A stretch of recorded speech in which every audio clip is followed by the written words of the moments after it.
Hello, good morning students. Today we are discuss our lesson first history. Lesson first history का है जिसके बारे में हम डिस्कस करेंगे। थोड़ा सा स्टार्टिंग हमने कर लिया था इसका, the rise of A nationalism in Europe. आज हम पढ़ेंगे the French revolution and the idea of a nation, कि जो फ्रेंच रेवोल्यूशन था वो किस तरह से और उसमें क्या क्या हुआ था। सबसे पहले क्या है कि फ्रेंच रेवोल्यूशन जो है 1789 के अंदर शुरू हुआ था। बेटे ये पूरा लेसन लाइन टू लाइन नहीं पढ़ाया जाएगा, क्योंकि आप बड़े बच्चे हो, आप खुद इसको रीड कर सकते हो। ठीक है, मैं इसके बारे में जो आपको इम्पोर्टेंट बातें हैं जस्ट लाइक स्टोरी टाइप में आपको बताऊंगी और आपको लर्न हो जाएगा ये लेसन। रीडिंग आप खुद करोगे, क्योंकि रीडिंग करवाने में टाइम बहुत लगता है और एक वीडियो के अंदर इतना टाइम नहीं होता कि आप लोगों को लाइन टू लाइन पढ़ाया जाए। आप रीड खुद करोगे, मैं इसके बारे में आप लोगों को जस्ट जो इम्पोर्टेंट पॉइंट्स हैं वो आप लोगों के सामने डिस्कस करूँगी। जैसे कि first of all come to the point. First of all इसके अंदर क्या है कि जो फ्रेंच रेवोल्यूशन था वो 1789 के अंदर हुआ था। और मेन ये किस वजह से हुआ था, क्योंकि यहाँ पे मोनराक नाम का एक राजा था, जो क्या था कि उसके अंडर सारे के सारी जो प्रजा थी, सारे लोग थे, सारे जितने भी देश थे उसके अंदर काम करते थे। लेकिन फ्रेंच रेवोल्यूशन आने का मतलब क्या था कि उसके अगेंस्ट खड़े हो जाना। अब राजा का सिस्टम जो वो ख़त्म कर देना और लोग खुद अपने बेस पे फ्रीडम होकर के पूरी तरह से आज़ादी के साथ अपना काम करना चाहते थे। खुद अपने आप पे सेल्फ डिपेंडेंट होना चाहते थे। वो किसी भी राजा के अंडर रह करके काम नहीं करना चाहते थे। तो इसके अंदर क्या हुआ था कि फर्स्ट चेंज क्या हुआ था, इस फ्रेंच रेवोल्यूशन का फर्स्ट चेंज क्या हुआ था कि पावर ट्रांसफ़र हो गई थी from monarchy to common people. यानी कि पावर, जो राजा के पास जो पावर थी वो चेंज हो गई थी किसमें, कॉमन पीपल के अंदर। लोग यही चाहते थे कि वो अपना अलग से अपना अपना काम करें, उन पे किसी भी तरह का कोई बैरियर ना हो। सेकंड पॉइंट क्या है कि ब्रॉड न्यू फ्लैग, उन लोगों ने अपना फ्लैग नया लगा लिया था, अलग से हो गए थे, इस वजह से उन्होंने अपना फ्लैग जो है 3 कलर का लगा लिया था। ट्री कलर फ्लैग यूज़ किया था उन लोगों ने और अपना फ्लैग भी अपना अलग लगा लिया था। थर्ड पॉइंट है कि French became the national language. उन्होंने क्या किया, फ्रेंच को क्या बना दिया, एक नेशनल लैंग्वेज बना दिया था। यहाँ पे आप लोगों के सामने अब जब जैसे इसको रीड करोगे लेसन को, आपके सामने ये सारे पॉइंट्स आते जाएंगे आगे आगे। ठीक है, इन्होंने क्या किया था कि फ्रेंच को भी एक क्या बना लिया था, नेशनल लैंग्वेज बना लिया था। फोर्थ पॉइंट आता है कि new national anthem composed and शपथ ले ली थी। उसके लिए इन्होंने एक नया नेशनल एंथम कंपोज किया था और उसके लिए क्या ले ली थी, शपथ ले ली थी कि वो इसी के अकॉर्डिंग अपना नेशनल एंथम बोलेंगे, इसी के अकॉर्डिंग अपना नेशनल एंथम अपनाएंगे ये। ठीक है जी। नेक्स्ट क्या था कि ये 3 पार्ट्स में डिवाइड था पहले पूरा का पूरा, और फ्रांस को बाद में क्या कर लिया इन्होंने। 3 पार्ट्स कौन कौन से डिवाइड थे, 3 पार्ट्स में डिवाइड था। फर्स्ट पार्ट के अंदर क्या था, जो मतलब काफ़ी अच्छे लोग शेफ टाइप के होते थे वो रहते थे। सेकंड के अंदर क्या होते थे, राजा महाराजा आते थे। थर्ड के अंदर क्या आते थे, जो कि बिल्कुल ही थोड़े से लो थे, उनके मंत्री वगैरह थे वो आ जाते थे। फोर्थ पॉइंट पे आते थे कि जो फ्लूट टाइप के लोग होते थे, जो फार्मर टाइप के लोग होते थे, वो इसके अंदर काउंट होते थे। इसके अंदर काउंट होने वाले लोगों के बारे में क्या था कि उन्होंने क्या किया, इन 3 पार्ट्स में जो डिवाइड थे ना, उनको क्या कर दिया इन्होंने, elected by common people and रिवेंट नेशनल असेंबली।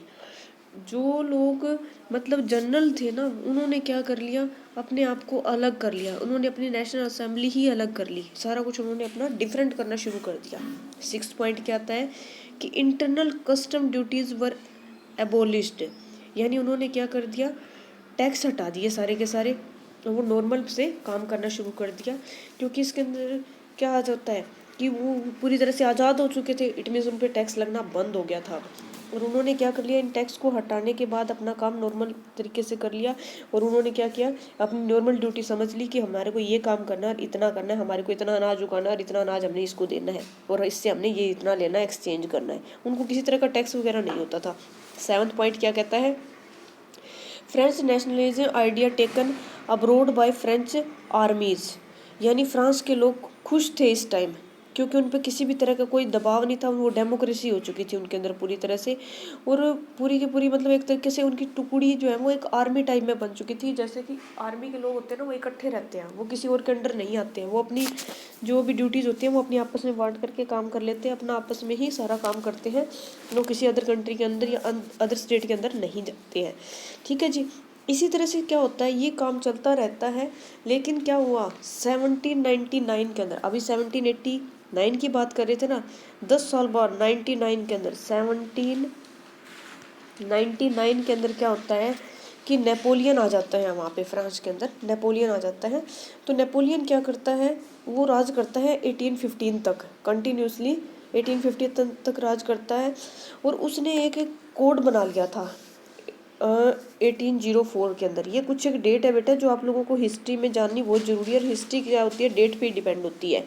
इन्होंने एक कोड बनाया था 18 code of civil code of 1804, एक कोड बनाया था सिविल कोड ऑफ, इसके अंदर यहाँ पर इस कोड के अंदर क्या था, यहाँ पे है भी सही, ये देखो ये यहाँ पे थोड़ा सी धुंधली पिक आई हुई है ना, उस वजह से थोड़ा सा आपको कम नज़र आएगा, बट है इस एरिया के अंदर। ये रहा 1804 कोड है यहाँ पे, ठीक है। उसका नाम भी इन्होंने सिविल कोड ऑफ 1804, और उसको नेपोलियन कोड भी बोला जाता था। सिविल कोड ऑफ 804 के बारे में बात की जाए तो उसमें क्या था कि स्टेब्लिश इक्वालिटी बिफोर लॉ, यानी सब कुछ को इक्वल कर दिया गया, उन पे किसी भी तरह का कोई भी कानून, मतलब सबके लिए इक्वल था, सारा कुछ इक्वल था इसके अकॉर्डिंग। नेक्स्ट क्या था, राइट टू प्रॉपर्टी, सबको प्रॉपर्टी मिल गई थी। पहले क्या होता था कि राजा महाराजा किसी की भी प्रॉपर्टी को हथिया लेते थे, जैसे किसी की भी धन दौलत जो थी वो राजा महाराजा के अंडर होती थी, उन्हें चाहिए होती थी तो मांगनी पड़ती थी, हाथ फैलाने पड़ते थे, ठीक है। यहाँ तक कि उनकी जो घर में मतलब लेडीज़ वगैरह होती थी उनको भी उठाकर ले जाते थे, लेकिन अब वो क्या हो गया, पूरी तरह से फ्री फ्रीडम हो गए थे, ठीक है जी। नेक्स्ट क्या था, फ्यूडल सिस्टम वाज अबोलिस्ड, उनके ऊपर से क्या हटा दिया गया था, फ्यूडल सिस्टम को हटा दिया गया था। अब किसी भी तरह का कोई भी दबाव नहीं था इन लोगों के ऊपर। नेक्स्ट क्या था, फ्रीड रीजन्स फ्रॉम सेरेडम, यानी कि किसानों के ऊपर क्या कर दिया गया था, आज़ादी दे दी गई थी उनको। इसी तरह से उनके जो किसी भी तरह का कोई भी दबाव था वो पूरी तरह से ख़त्म कर दिया गया था। नेक्स्ट क्या था, ब्यूल्ड रिस्ट्रिक्शन वर रिमूव्ड, उनके ऊपर से इस तरह के रिस्ट्रिक्शन भी क्या कर दिए गए थे, ख़त्म कर दिए गए थे। नेक्स्ट क्या आता है इसके अंदर, सॉरी थर्ड के अंदर क्या आता है नेक्स्ट में,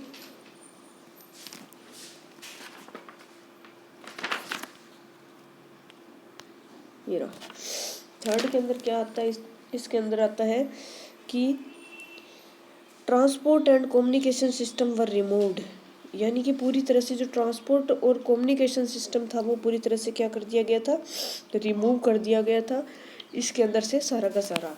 इसके बाद नेक्स्ट में क्या आता है कि कुछ एक मतलब नेपोलियन ने इस तरह की चीज़ें अपनाई, उसी वजह से उसको नेपोलियन को पसंद किया जाने लगा, उसका साथ दिया जाने लगा। लेकिन उसके अंदर कुछ ये भी था कि उसने भी कुछ गलतियां की थी, वो भी अपने आप को हीरो मानता था और वो चाहता था कि सारे मेरे अंडर ही रहे, मेरे अंडर ही रह करके काम करें। लेकिन उसने भी कुछ एक गलतियां की थी इस तरह के ईगो में आकर के। वो कौन कौन सी गलतियां की थी उसने, drawback of Napoleon rules, increase the tax, उसने क्या कर दिया लोगों के ऊपर कि पैसा बहुत कम है हमारे पास, इसलिए लोगों के ऊपर उसने टैक्स लगाना जरूरी समझा और उसने टैक्स को बढ़ावा दे दिया। इसके बाद क्या था कि कोरनशिप वर इम्पोज्ड, यानी इसके क्या है, कोई भी इसके खिलाफ कुछ भी नहीं लिख पाएगा, यानी उसने ये कहा था कि मेरे खिलाफ कोई भी कुछ नहीं लिखेगा, किसी भी तरह का कोई भी रूल अपने आप नहीं बना लोगे आप कि मेरे बारे में कुछ लिखोगे या गलत लिखोगे। तो जो उसके बारे में गलत लिखता था उसको मार दिया जाता था। थर्ड उसने क्या काम किया था कि उसने ज़बरदस्ती लोगों, फ्रांस के लोगों को ज़बरदस्ती आर्मी ज्वाइन करवा दी थी, यानी कि ज़बरदस्ती आर्मी ज्वाइन कराने का मतलब उसने अपने पैरों पे कुल्हाड़ी मार ली थी। अगर सारे लोग आर्मी में चले जाएंगे तो ऑफकोर्स उसके अगेंस्ट हो जाएंगे, क्योंकि आर्मी के लोगों में क्या होती है, एकता ज़्यादा होती है, यूनिटी ज़्यादा होती है, ठीक है जी। यूरोप के अंदर ये चीज़ें थी। तो कुछ एक हम लोग थोड़ा सा रिवाइज कर लेते हैं कि हमारा यहाँ जो फ्रेंच है, फ्रेंच कहाँ से शुरू हुआ था, 1789 से शुरू होता है, और 1799 के अंदर क्या होता है, नेपोलियन लोग आ जाते हैं फ्रांस के अंदर, ठीक है। ये रिवीजन करवा रही हूँ थोड़ा सा। और 1804 के अंदर 1804 के अंदर क्या सिविल कोड ऑफ फ्रांस लागू किया जाता है, और ये इस तरीके से जो नेपोलियन आए थे वो 1815 तक राज करते हैं। इसके बाद ये वाला जो हिस्सा है ना, ये हम नेक्स्ट वीडियो के अंदर पढ़ेंगे और उसके बारे में हम बात करेंगे कि किस तरीके से आगे क्या क्या चेंजेज हुए थे। ये चीज़ें ज़रूर याद कर रखना कि 1789 के अंदर सबसे पहले फ्रांस के अंदर क्या था, नेपोलियन कब आए थे 1799 में, ये मल्टीपल चॉइस क्वेश्चन में आ सकता है। 1804 में कौन सा कोड लागू हुआ था, सिविल कोड लागू हुआ था, जिसको नेपोलियन कोड भी कहते हैं। ठीक है जी। और नेपोलियन ने कब से कब तक राज किया था, 1789 से लेकर के 1815 तक राज किया था। ठीक है जी। आज की वीडियो में हम इतना ही करेंगे। बेटा लेसन खुद रीड करना, रीड किया हुआ होगा तो आप लोगों को समझने में थोड़ी आसानी होगी। Now thank you and have a nice day.